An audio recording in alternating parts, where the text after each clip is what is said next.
Welcome to 69 TV. ముందుగా headlines.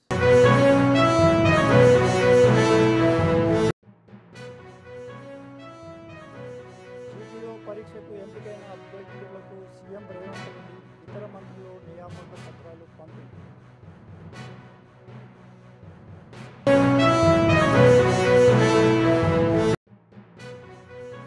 Banjara లంబాడీలను ST జాబితా నుంచి తొలగించాల్సిందేనని ఆదివాసీ స్టూడెంట్స్ ఫోరం అధ్యక్షుడు.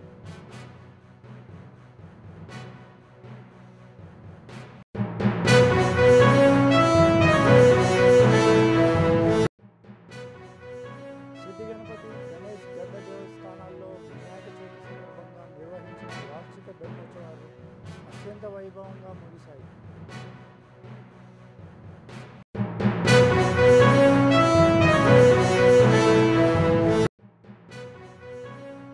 దేశంలోనే అత్యంత క్రిమినల్ కేసులున్న మొదటి ముఖ్యమంత్రి. 89 క్రిమినల్ కేసులు రేవంత్ రెడ్డికి ఉన్నాయి.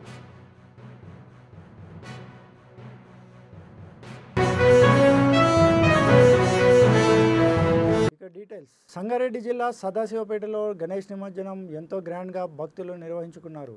అందులో సంగమేశ్వర భజన మండలి భజనలు చేసుకుంటూ వెళ్లడం జరిగింది. మరికొన్ని మంది మహిళలు కోలాటాలతో, చిన్నారులు డ్యాన్సులతో ఎంతో సంబరంగా నిర్వహించారు.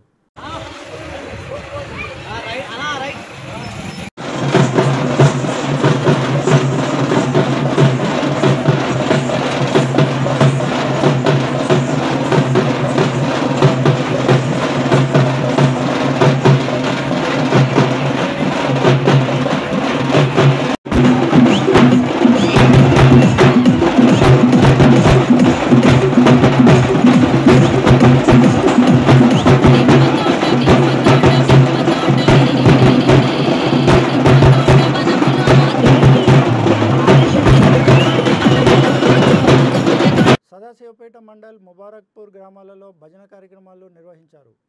ఈ కార్యక్రమంలో భక్తులు, గ్రామ ప్రజలు, మహిళలు పాల్గొన్నారు.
లంబాడీలను ఎస్టీ జాబితా నుంచి తొలగించాల్సిందేనని ఆదివాసీ స్టూడెంట్స్ ఫోరం అధ్యక్షుడు భట్టు వెంకటేశ్వర్లు డిమాండ్ చేశారు. ఈ మేరకు ఉస్మానియా యూనివర్సిటీలోని ఆర్ట్స్ కళాశాల వద్ద ఆదివాసీ స్టూడెంట్స్ ఫోరం ఆధ్వర్యంలో కార్యక్రమం చేపట్టారు. రాష్ట్ర అధ్యక్షుడు భట్ట వెంకటేశ్వర్లు మాట్లాడుతూ వలసదారులు, చొరబాటుదారులు అనేవారు నేడు తెలంగాణ సమాజాన్ని తప్పుదోవ పట్టిస్తున్నారని, తెలుగు ప్రజలు ఈ విషయాన్ని గమనించాలని అన్నారు. ఆదివాసులకు రావాల్సిన అన్ని అవకాశాలను వారు తీసుకొని అన్ని రంగాలలో అభివృద్ధి చెందారని మండిపడ్డారు.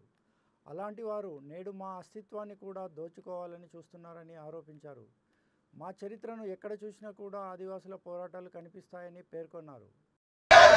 జై ఆదివాసీ, ఆదివాసీల ఐక్యత, ఆదివాసీల ఐక్యత, ఆదివాసీ చట్టాలను, ఆదివాసీ చట్టాలను పాత్రికేయ మిత్రులకు ఆదివాసీ సమాజం తరపున ఉద్యమ వందనాలు తెలియజేస్తున్నాను. ఈరోజు మనం చూస్తూ ఉన్నాము, ఎవరైతే వలసవాదులు అనబడేటువంటి వాళ్ళు, చొరబాటు దారులు అన్నటువంటి వాళ్ళు ఎవరైతే ఉన్నారో ఈరోజు తెలుగు ప్రజలని, తెలంగాణ ప్రజలని తప్పుదోవ పట్టించే ప్రయత్నం కొనసాగుతూ ఉన్నది. దయచేసి తెలంగాణ ప్రజలు, తెలుగు ప్రజలు గమనించాల్సిన అవసరం ఎంతైనా ఉంది.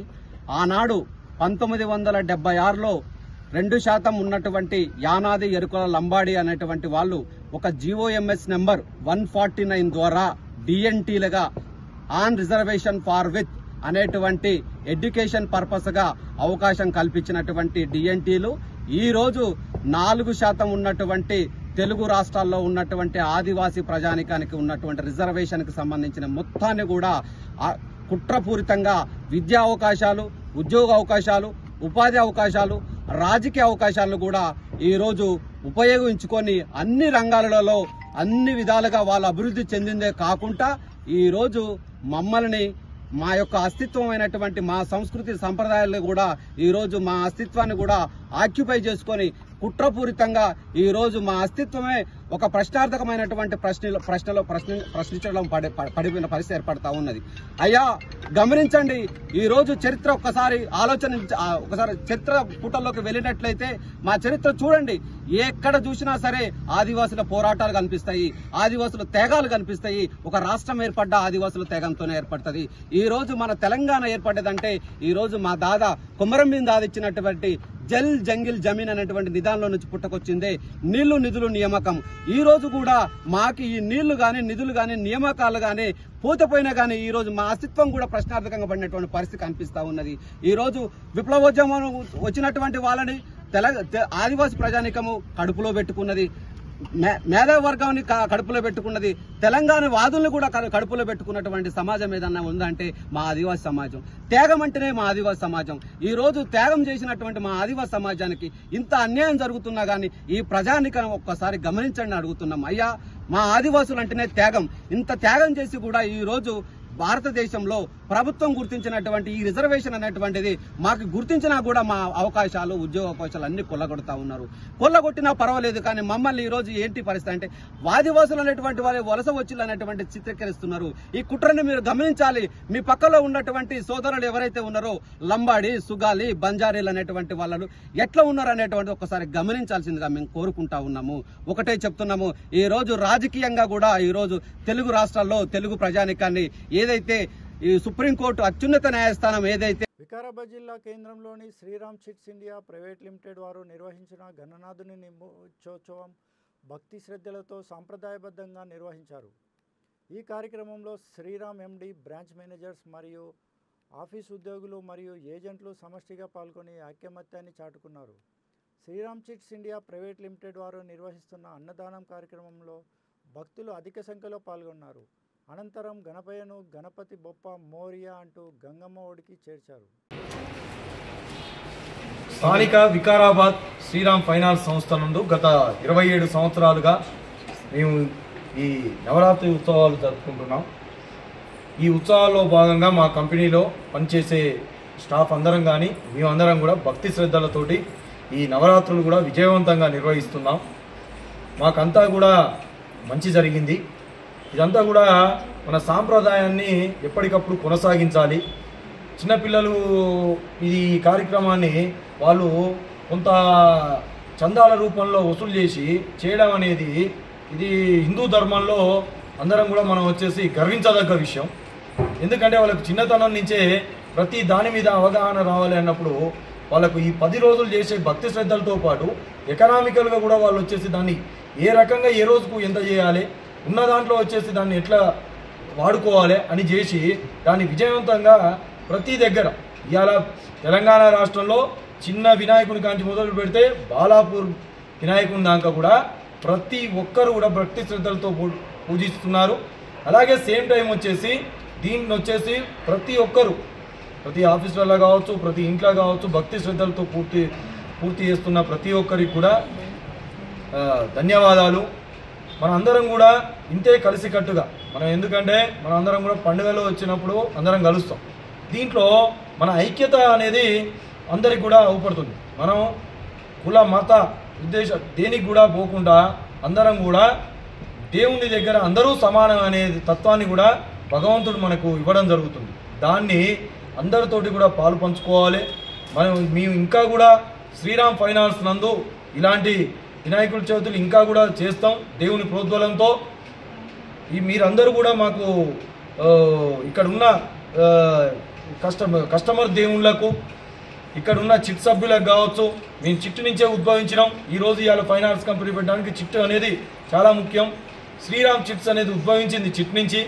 అట్నుంచి శ్రీరామ్ ఫైనాన్స్ కానీ, శ్రీరామ్ STFC అంటే ట్రాన్స్పోర్ట్ ఫైనాన్స్ కానీ ఇవన్నీ కూడా అభివృద్ధి చెందడం జరిగింది. ఇదంతా విఘ్నేశ్వరుని దయ వల్లే అని మేము నమ్ముతున్నాం. జై బోలో గణేష్ మహారాజ్ కి. పటాన్చెరు నియోజకవర్గం ఇస్నాపూర్ మున్సిపాలిటీకి చెందిన రుద్రారంలో ఉన్న శ్రీ సిద్ధి గణపతి గణేష్ గడ్డ దేవస్థానంలో వినాయక చవితి సందర్భంగా నిర్వహించిన వార్షిక బ్రహ్మోత్సవాలు అత్యంత వైభవంగా ముగిశాయి. ఈ వేడుకలకు భక్తులు భారీ సంఖ్యలో తరలి వచ్చి గణనాథుని ఆశీస్సులు అందుకున్నారు. ముగింపు రోజున జరిగిన జాతర ఉత్సవంలో TGIAC చైర్మన్ నిర్మలా జగ్గారెడ్డి గణనాథుని దర్శించుకొని పల్లకి సేవలో పాల్గొన్నారు. రథోత్సవాలను పటాన్చెరు ఎమ్మెల్యే గూడెం మహిపాల్ రెడ్డి మరియు పటాన్చెరు నియోజకవర్గం కాంగ్రెస్ పార్టీ ఇన్ఛార్జి కాట శ్రీనివాస్ గౌడ్ ప్రారంభించారు. ఈ సందర్భంగా వారు ప్రత్యేక పూజలు నిర్వహించి ప్రజలందరికీ గణనాథుని ఆశీస్సులు లభించాలని కోరారు.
లడ్డు కొనడం జరుగుతుంది. ఫస్ట్ టైం ఉన్నప్పటి నుంచి ప్రతిసారి నాకు మంచిగా జరుగుతున్నందుకు మూడోసారి కూడా లడ్డును కైవసం చేసుకోవడానికి రావడం జరిగింది. ఇక్కడ అందరి సమక్షంలో మూడోసారి లడ్డును గణనాథులను 2 లక్షల రూపాయలు జరుగుతుంది. గణనాథులు ఆశీర్వాదాలు ఉన్నందుకు ఇంకా ఎల్లవెల్లలో ఇంకా ముంగట కూడా ఆశీర్వాదాలు ఉండి ఇట్లనే ముంగట కూడా మాకు మళ్ళీ ఆ దేవుడి ప్రసాదం అందరికీ పొందే విధంగా అలాగే మాకు కూడా పొందే విధంగా కోరుకుంటున్నాను.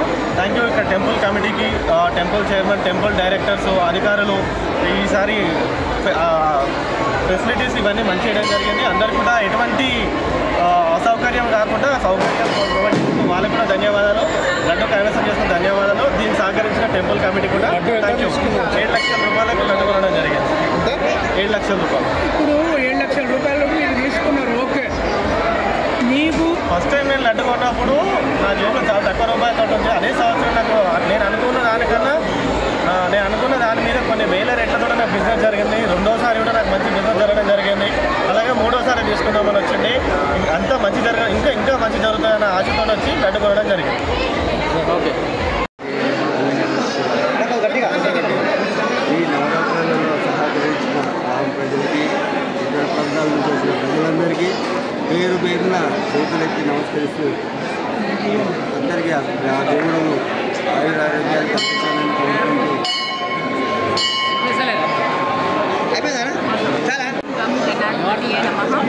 నా పేరు లావణ్య. నేను శ్రీ గణేష్ దేవస్థానం గణేష్ గడ్డ కార్యనిర్వహణాధికారి. ఈరోజు వినాయక బ్రహ్మోత్సవాల్లో ఆఖరి రోజు జాతర అత్యద్భుతంగా నిర్వహించుకున్నాము. మా ఆలయ చైర్మన్, ధర్మకర్తలు, గ్రామ పెద్దలు, మాజీ సర్పంచ్లు, మాజీ చైర్మన్లు, ఎమ్మెల్యే గారు, ఎమ్మెల్సీ గారు, ఎంపీ గారు అందరి సహాయ సహకారాలతోని అత్యంత వైభవంగా జాతర నిర్వహించడం జరిగింది. ఊరి ప్రజలందరూ, భక్తులందరూ కూడా చాలా సంతోషం వ్యక్తం చేశారు. ఈరోజు అంగరంగ వైభవంగా నిర్వహించిన జాతరలో లడ్డు వేలం పాట కూడా భారీగా నమోదైంది. గత సంవత్సరం 1,50,000 పలికిన లడ్డు ఈసారి 7 లక్షలకు పలికింది. అదేవిధంగా 3,50,000, 2,50,000 ఈ రకంగా దేవస్థానంకి 12,90,000 ఆదాయం చేకూరింది. లడ్డు వేలం పాటలో భాగంగా ఈరోజు భారీగా భక్తులు హాజరయ్యారు. రథోత్సవం కూడా అంగరంగ వైభవంగా నిర్వహించబడింది. ఈసారి ప్రతిసారికి భిన్నంగా ఈసారి దేవాలయం చుట్టూ ప్రత్యేకంగా మా ఆలయ ధర్మకర్తలందరూ కూడా సహాయ సహకారాలు అందించి ఆ రోడ్డు వేయించడం జరిగింది. ఆలయం చుట్టూ ఉన్న రోడ్డులో రథాన్ని ఊరేగింపు చేశాము. కాటా శ్రీనివాస్ గారు కూడా పాల్గొన్నారు. ఎమ్మెల్యే గారు వచ్చారు. అందరూ నిర్మలా జగ్గారెడ్డి గారు, తర్వాత ఇతర ప్రముఖులు, జడ్జి గారు, మున్సిపల్ కమిషనర్ గారు, తర్వాత సిఐ గారు అందరూ కూడా వారి సహాయ సహకారాలు అందిస్తూ స్వామివారిని దర్శనం చేసుకొని వెళ్ళారు. రథోత్సవం దేవాలయం చుట్టూ ఊరేగింపుగా తిరగడం మొదటిసారి దేవాలయ చరిత్రలో. అది బాగా సక్సెస్ అయ్యింది. గ్రామస్తులందరూ కూడా హర్షం వ్యక్తం చేస్తున్నారు. ఇందుకు ఈ 10 రోజుల కార్యక్రమానికి మీడియా మిత్రులు చాలా బాగా మాకు సహకరించి మా ఆలయము ఎప్పటికప్పుడు అప్డేట్స్ ఇస్తూ ఉన్నారు. మీ అందరికీ కూడా ప్రత్యేక ధన్యవాదాలు తెలుపుకుంటున్నాను. ఈ కార్యక్రమంలో పంచుకున్న ప్రతి ఒక్కరికి పేరు పేరున నా కృతజ్ఞతలు తెలియజేసుకుంటున్నాను. Thank you. జీపీఓ పరీక్షకు ఎంపికైన అభ్యర్థులకు సీఎం రేవంత్ రెడ్డి ఇతర మంత్రుల చేతుల మీదుగా నియామక పత్రాలు అందజేయనున్నట్టు తెలిపారు. భూభారతి చట్టం అమలులో భాగంగా జీపీఓల నియామకానికి రాష్ట్ర ప్రభుత్వ పరీక్ష నిర్వహించి ఎంపిక చేసినట్టు తెలిపారు. ఈ కార్యక్రమంలో నాతో పాటు ముఖ్య అతిథులుగా విచ్చేసిన శాసనసభ స్పీకర్ గడ్డం ప్రసాద్ కుమార్ గారు, మా సోదరిమణి, మా ఇంటి ఆడబిడ్డ, పంచాయతీరాజ్ శాఖ మంత్రివర్యులు శ్రీమతి సీతక్క గారు, అదేవిధంగా ప్లానింగ్ కమిషన్ వైస్ చైర్మన్ పెద్దలు డాక్టర్ జిల్లెల చిన్నారెడ్డి గారు, శాసన మండలి చీఫ్ విప్ పట్నం మహేందర్ రెడ్డి గారు, పార్లమెంట్ సభ్యులు కేంద్ర మాజీ మంత్రివర్యులు బలరాం నాయక్ గారు, అదేవిధంగా వేదిక మీద ఉన్న శాసన మండలి సభ్యులు, శాసన సభ్యులు, వివిధ కార్పొరేషన్ల చైర్మన్లు, ప్రభుత్వంలో వివిధ హోదాలలో ఉన్న మిత్రులు, అదేవిధంగా వివిధ శాఖలకు సంబంధించిన అధికారులు, ముఖ్యంగా రెవెన్యూ శాఖకు సంబంధించిన ప్రిన్సిపల్ సెక్రటరీ, ఇతర అధికారులు, తెలంగాణ ప్రజలకు రేపటి నుంచి అండగా నిలబడబోయే గ్రామ పాలన అధికారులందరికీ కూడా టీచర్స్ డే సందర్భంగా మీ అందరికీ మనస్ఫూర్తిగా శుభాకాంక్షలు, అభినందనలు.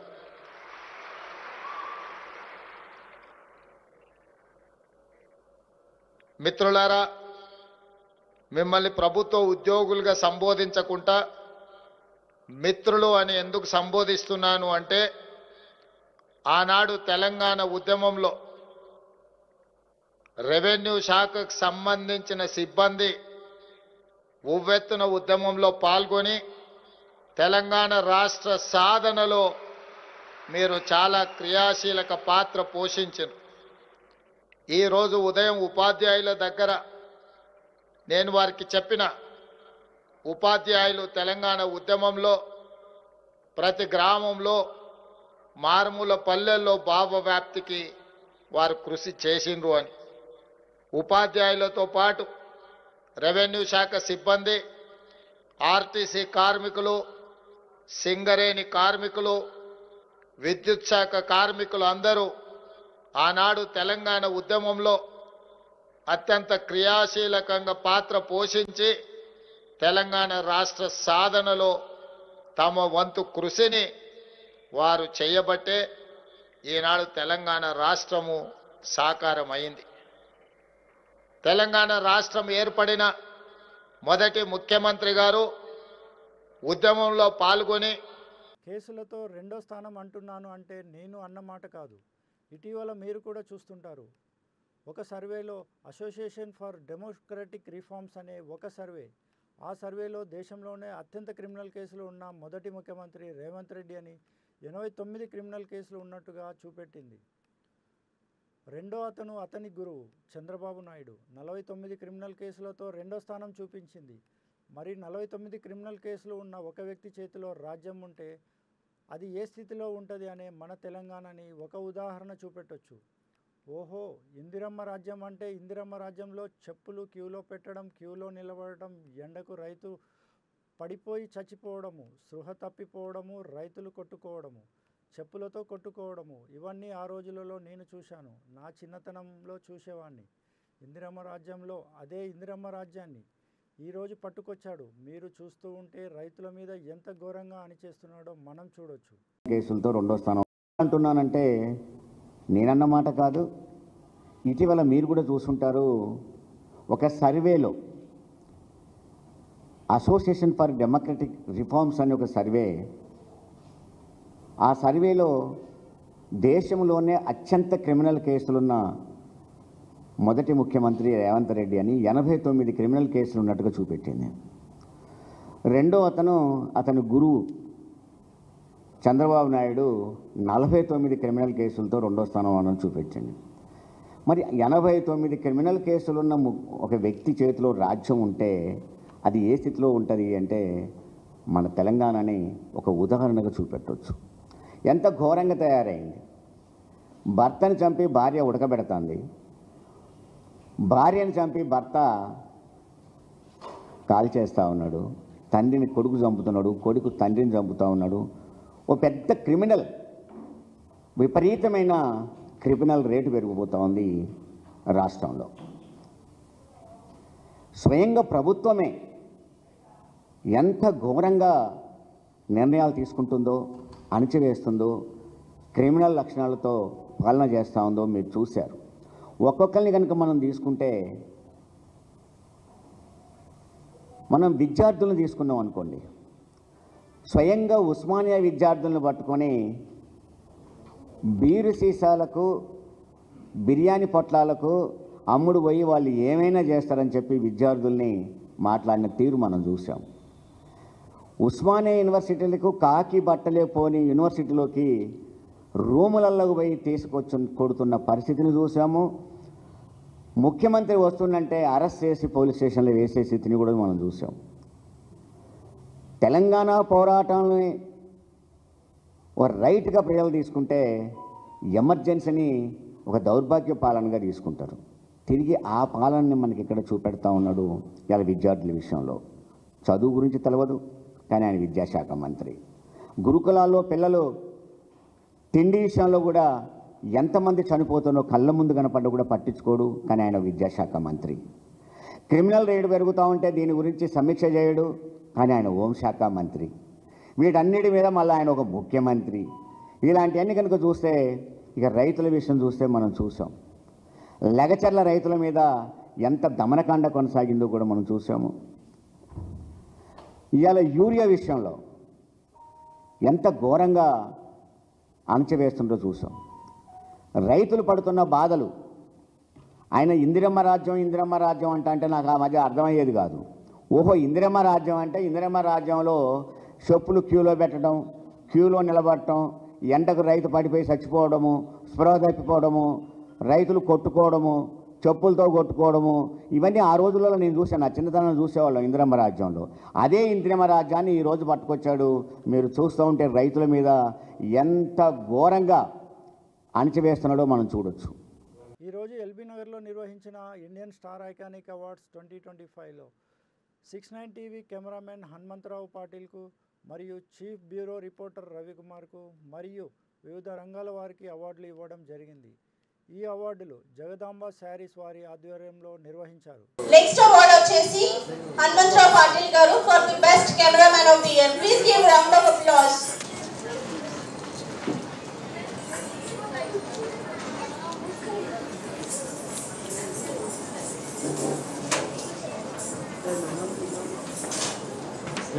Ravikumar garu NK Steels. Please sir, everyone please clap.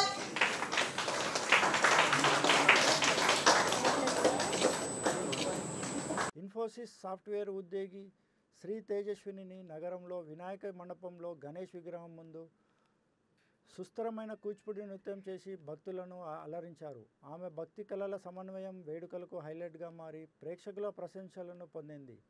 ఈ ప్రదర్శన పండుగ ఉత్సవాలకు సాంస్కృతిక ఆనందాన్ని జోడించింది.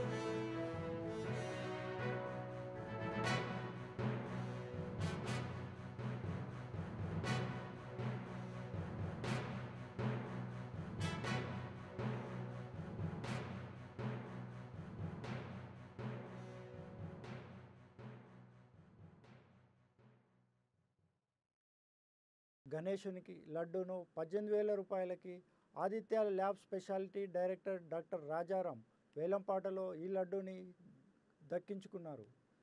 ఈ గణేశ విగ్రహం ప్రత్యేకత ఏంటంటే గత 18 ఏళ్లుగా నిరంతరంగా ప్రతిష్ఠిస్తూ ప్రతి సంవత్సరం నిమజ్జనం శ్రీశైలం డ్యామ్ ఆనకట్ట జిల్లాలో నిర్వహించడం సాంప్రదాయకంగా కొనసాగుతుంది.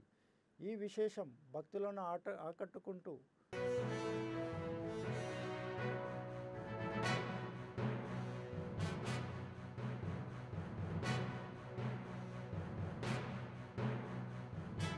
బులెటిన్ ముగించే ముందు హెడ్లైన్స్ మరోసారి.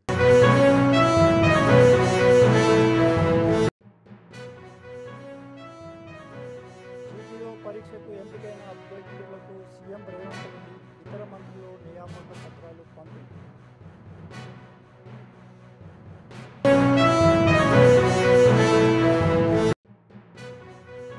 బంజారా లంబాడీలను ఎస్టీ జాబితా నుంచి తొలగించాల్సిందేనని ఆదివాసీ స్టూడెంట్స్ ఫోరం అధ్యక్షుడు.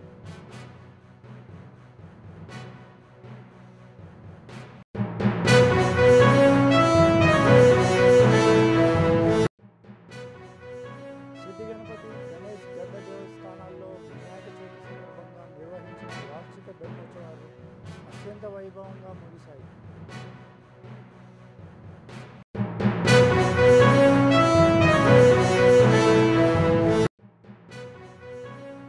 దేశంలోనే అత్యంత క్రిమినల్ కేసులున్న మొదటి ముఖ్యమంత్రి. 89 క్రిమినల్ కేసులు రేవంత్ రెడ్డికి ఉన్నాయి.